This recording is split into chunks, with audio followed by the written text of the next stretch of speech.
Come. Oof, you look rough.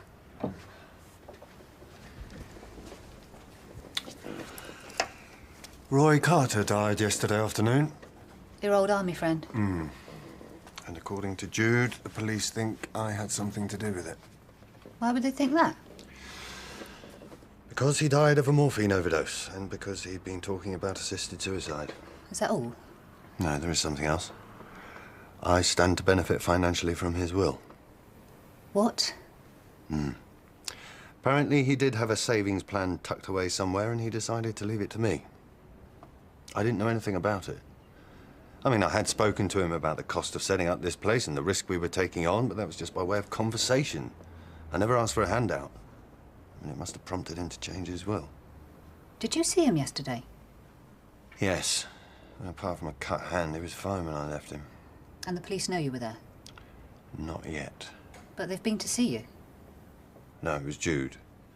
She was called to the scene, and she came here afterwards to tell me about it. It was her that told me about this will business.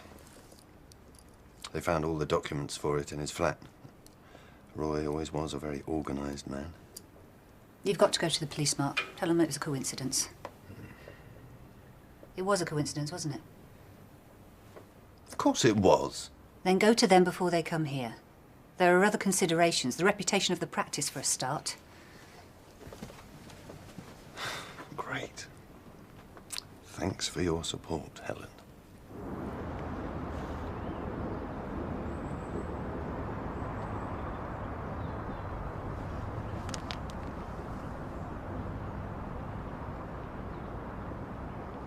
Mark, can you sign this repeat prescription for Mrs. Russell? Mrs. Simpson, her neighbour's here to collect it. Of course. Dr. Elliot. D.S. Hunt. Can I have a word? There you go, Mr. Simpson. Actually, I was just coming to see you. We'd just like to ask you a few questions about the death of Roy Carter. Is it really necessary to march in here and do this in public? Of course not, sir. Perhaps if you had a private room.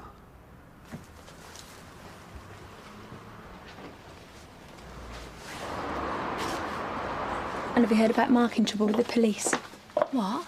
Mrs. Simpson, she was at best practice collecting her neighbour's prescription. She saw it all. Apparently the police want to question him and everything. And what's he supposed to have done? I don't know. Maybe he forgot to pay a parking ticket or something. I don't think it's something we should be gossiping about. Well, he did used to be a colleague and I just thought people might be interested. And he was also a friend. And if he's in any sort of trouble with the police, perhaps he deserves our support and sympathy. I'm sure it's some kind of mistake. Jude, you saw Mac yesterday. How was he? Yeah, he's fine. He's making good progress. I think I should just go tonight. I'll collect Kieran from nursery and go straight to St. Phil's. No, Kate, don't do anything hasty. He's still very vulnerable right now. Well, seeing me isn't going to kill him. He's just had a heart attack. I just want to see him, Jude. I promise you. I don't want to hurt him anymore.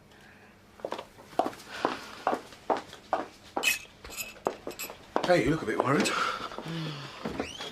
Kate wants to visit Mac. Oh. And he's not going to be too happy to see her. Well, there's nothing we can do about it. So just keep our heads down, eh? Hello, stranger. Oh, could you make me one? Yeah, of course. Anyway, what do you mean, hello, strange? I haven't been anywhere. Or maybe it's just me. So, how's it going with you and Jerry? Fine, fine. Thanks. Well, aren't you going to sit down for a moment? I mean, we haven't chatted for ages. I'm too busy this morning. Oh, right. Maybe later then. Yeah, that'd be nice. So let me get this straight. You knew Mr. Carter was ill. In fact, you were his GP when he was first diagnosed. That's right. But when I left Riverside to set up here, Mr. Carter remained a patient at Riverside. So why did you visit Mr. Carter yesterday afternoon? I went to see him as a friend, not as a doctor. So you admit you were at his flat? Yes, but... Did you prescribe him any medication? Well, no, of course not. I went to see him as a friend. Yo, why don't you just come out with it? You think I helped him kill himself, don't you? Dr. Elliot, all I know is a man died. there were suspicious circumstances and somebody else had been in that room. I'm just trying to get the facts. Had Mr. Carter spoken to you about wanting to die? He had a terminal case of cancer, and he was a proud man. He didn't want to die an undignified and painful death. So he wanted to kill himself. Well, he had mentioned it. We had a long talk once about the ethics of it. At the time, I thought we were talking theoretically, but I could have been wrong. Did he ask you to help him? No. Well, not directly, and if he had, I would have refused. I see. Doctors swear an oath to preserve life, not to take it. Yeah, the thing is, I've seen it all. Loving fathers who abuse their kids, respectable businessmen hooked on drugs, magistrates so bladdered they run over innocent old men, and doctors. Doctors too arrogant to listen to a dying woman's needs. The bottom line is, people are people. And they do bad things. All of them.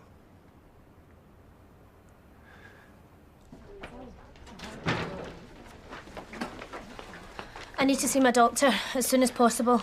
I'm sorry. Dr. Carlyle, I need to see her straight away. I'm sorry, it doesn't work like that. You need to make an appointment first. Okay, then make me an appointment. Kirsty MacLeod for Dr. Carlyle. Take care, Mr. Potter. Kirsty?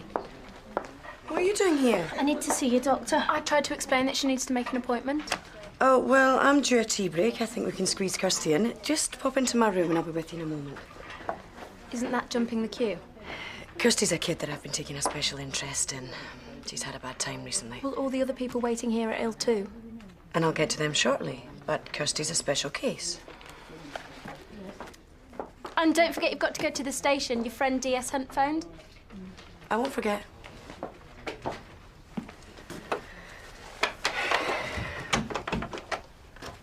What happened? Cut myself. Let's see if we can't get that cleaned up, maybe. So, how's it all going? Good days, bad days. You still clean? 4 weeks, 3 days. Hey, well done. Did I get a lollipop? I'm sorry. Didn't mean to sound patronising. I didn't mean to be sarky. My mouth just goes on automatic. Well, I hope you don't spill at that to your probation officer. He's all right, Paul. I don't get mouthy with him. Oh, you just save it for me, eh? You can take it. Have you heard from my mum recently? Yeah, saw her at Christmas when I went home. Don't worry, I told you were doing fine. I don't want her worrying about me. You could always go back home. You know, she'd take you in at a drop of a hat. No, I can't. Not till I sort myself out. You're getting there, though, aren't you? I think so. Some days I'm not so sure. Yesterday was a bad day. Why? What happened? I saw my old dealer on the estate and I thought I might score. So I was looking for somewhere to break in and nick some money. And? I couldn't go through with it. Really? I got scared, thought better of it.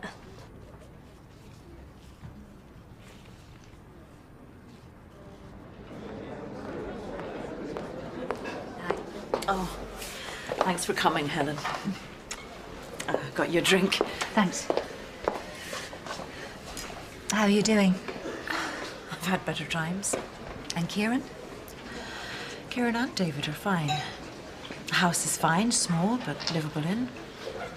Housing's the best practice. Great. It's early days, but things are going well. We've even had to take on a new doctor. Well, I'm glad you didn't have to poach anyone else from Riverside. We wouldn't do that. What's this about Mark? The police? News travels fast. It's nothing, a misunderstanding. When I heard about it, it brought back everything that happened with Mac. Me too. But this is very different. It won't go that far.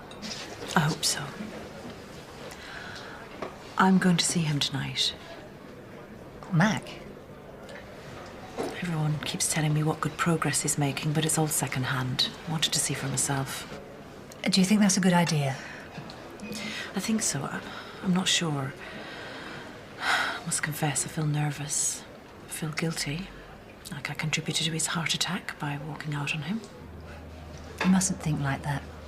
The situation's far more complicated. Believe me, I know what guilt can be like. Yeah, of course you do. You've got to get past the idea that you were somehow responsible. You weren't. What happened with you and David was a coincidence. Thanks for being so understanding, Helen.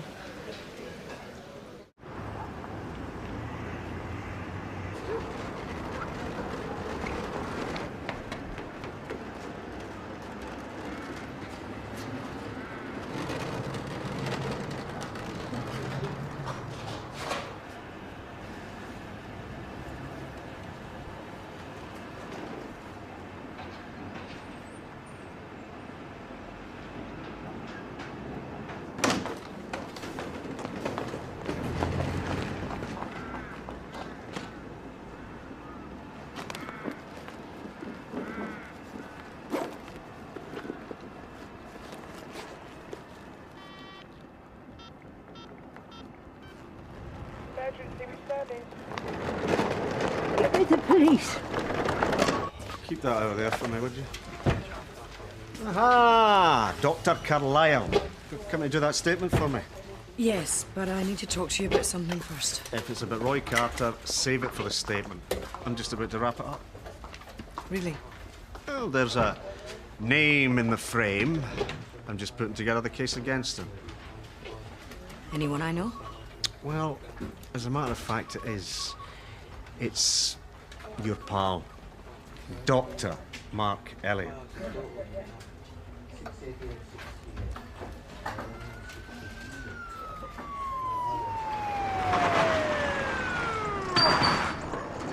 She's over there.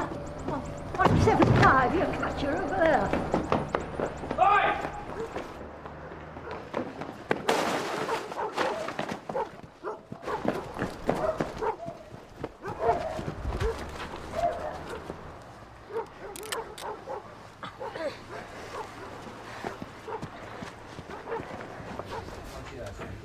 All done?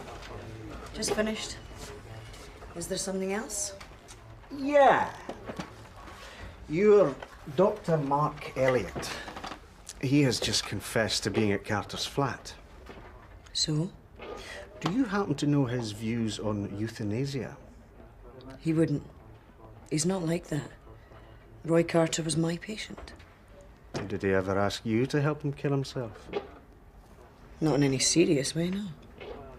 And you gave him the usual spiel. We're doctors, we don't do that. Of course. So, he may have asked Dr. Elliott too. Oh, yeah, I suppose so. But you're barking up the wrong tree here, you know. He wouldn't do this. You just can't imagine one of your own killing for profit, can you? And that's what you think's happened to you? Well, the way I see it, Elliott had the means, the opportunity, and the motive. Just a pity he didn't leave incriminating evidence in the flat. We could have picked him up last night. But he didn't, did he? Nothing we found, no. Well, I better be going. I'll have patients waiting. Actually, since you're here... What now? Well, they've just brought in some kid, a known drug addict. I'll need her checked out before I can question her. How could I refuse an offer like that?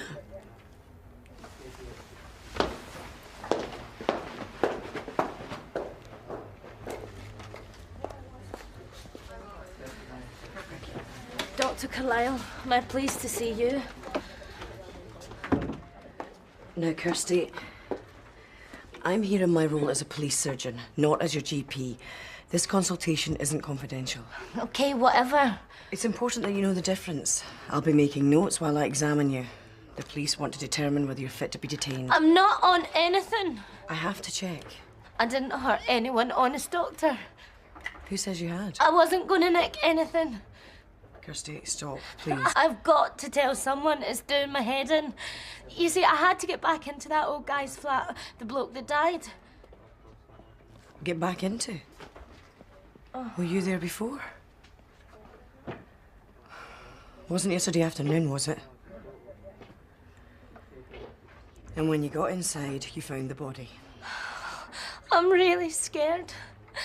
He was dead, wasn't he? And they're gonna think that I killed him. Why don't you tell me what happened? It was like I said. I saw my dealer, and I thought I'd just, you know, just a bit. I mean, I've been clean 4 weeks, and I'm feeling so low. I thought I deserved something. And you were looking for some easy cash.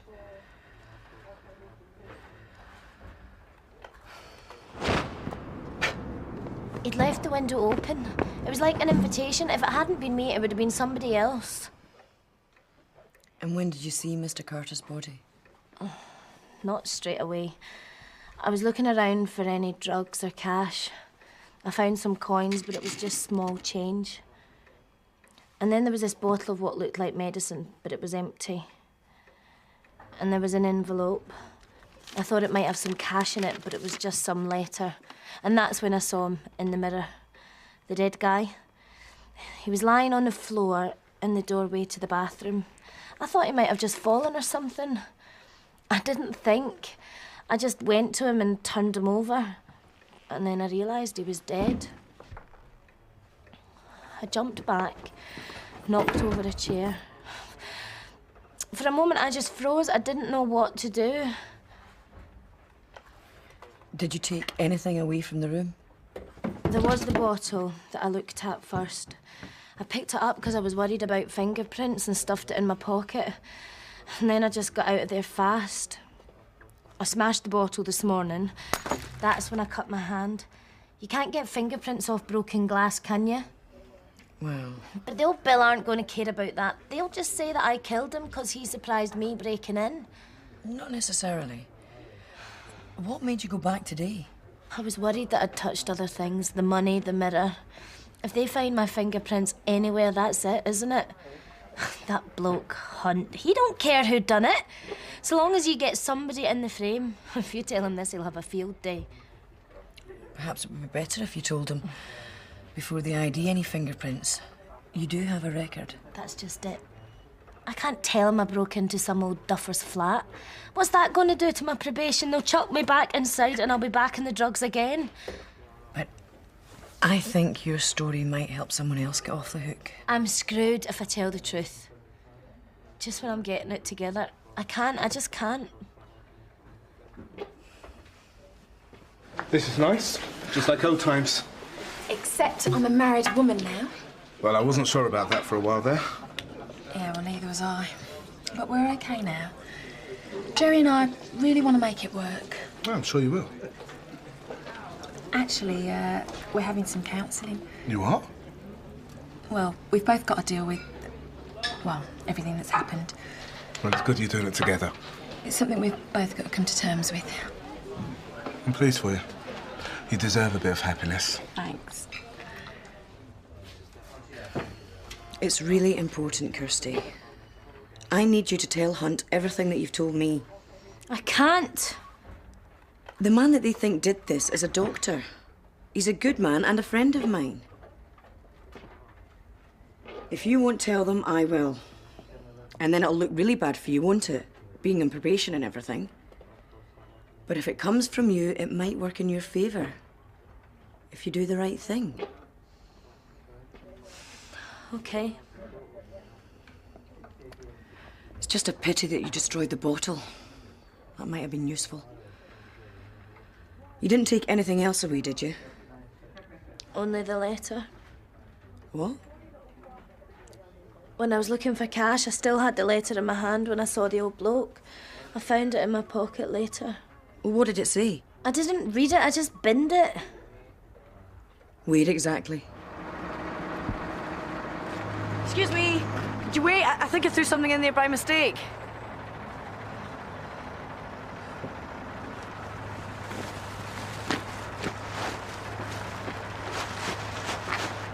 Thanks.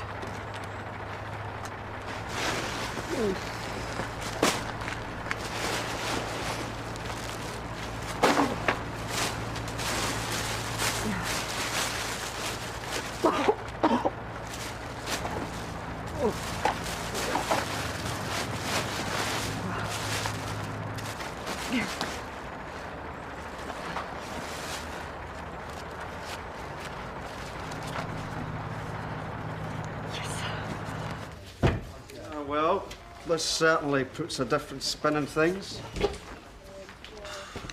How did you know there'd be a suicide note? Roy Carter wasn't the sort of man that would leave a mess behind him. It struck me that if he was going to kill himself, he'd make sure he did it right. It was just a bit unlucky that Kirsty was there and removed the evidence. Has she given you a full statement now? Yeah. What's going to happen to her? Well, at a guess, she's in trouble. Right. Well, I'm going. I'm starving. Shame you missed out on cracking a murder today. Maybe next time, eh?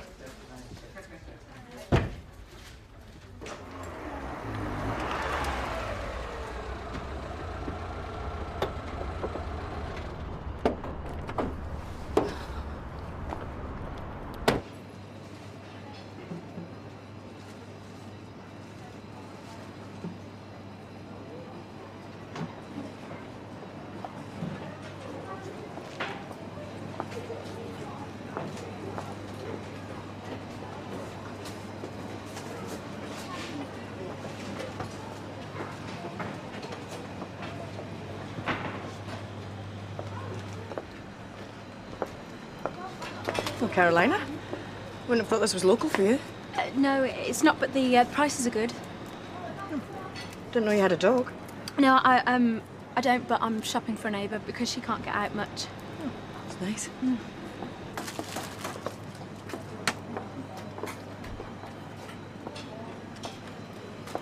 It's $3.59, exactly. Cheers. Well, I'll see you tomorrow then. Yeah, okay, bye. No, I've changed my mind.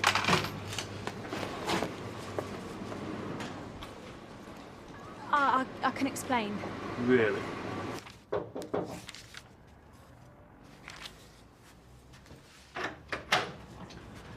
Jude, what a surprise. Come to lecture me about talking to the police again?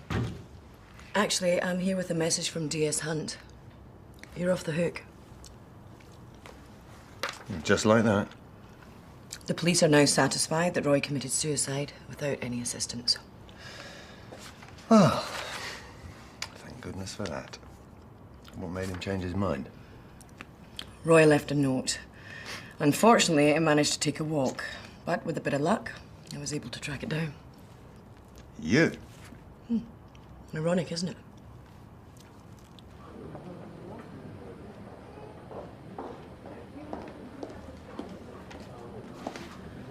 Hello, Mac. I thought it was time I came to see you. Karen. Karen. How are you? Well, you're getting bigger. Won't be able to do this for much longer, eh? I thought you might want to see Kieran. Kieran, yeah. You shouldn't have come, Kate. We wanted to see you. I wanted to see you. I've been worried about you. You left me. Didn't seem very worried then. It's complicated. No, it isn't. It's very easy. You walked out on me. It's okay. What's the matter? But I didn't think you were going to end up in hospital. Would it have made any difference if you'd known? No. You wanted to be with David. End of story. I don't know how guilty I felt. I know. I don't care. Well, it seems under the circumstances I owe you some thanks. You could say that. Are you okay?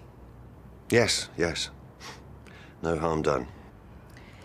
I suppose I owe you a bit of an apology. I wasn't quite as ready as Hunt to bang you up and throw away the key. But I did wonder. Nevertheless, I was prepared to go out on a limb for you, picking up your watch like that. Will you get into trouble for that? Only you and I know about it. And let's keep it that way. Interfering with evidence is a serious crime. Yes, I'm aware of that. Don't think I don't appreciate it. But I was wondering, would you do the same for me? If our positions had been reversed, would you risk your career for me? Well, I mean, would I interfere with the crime scene? You wouldn't, would you? Well, I don't know. I mean, morally, I'm not talking the moral high ground here. I'm talking about taking a risk to help someone in trouble. A colleague. Are you angry with me for setting up Best? Is this because you think I've walked out on Riverside? Oh, get a life, Mark. I'm not Mac. I don't have some weird notion of loyalty to Riverside. I'm talking about being a human being. A living, walking human being with feelings. Something I'm not sure you'd understand. I'll see you later, Mark.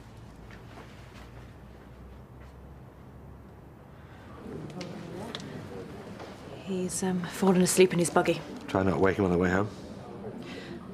Mac, we need to talk some things through. It's too late for that. Please, Mac. I've had a chance to do some thinking, and I know what I want now. I have the opportunity of a fresh start. A new life, completely independent of you. I'll never forgive what you've done to me, Kate.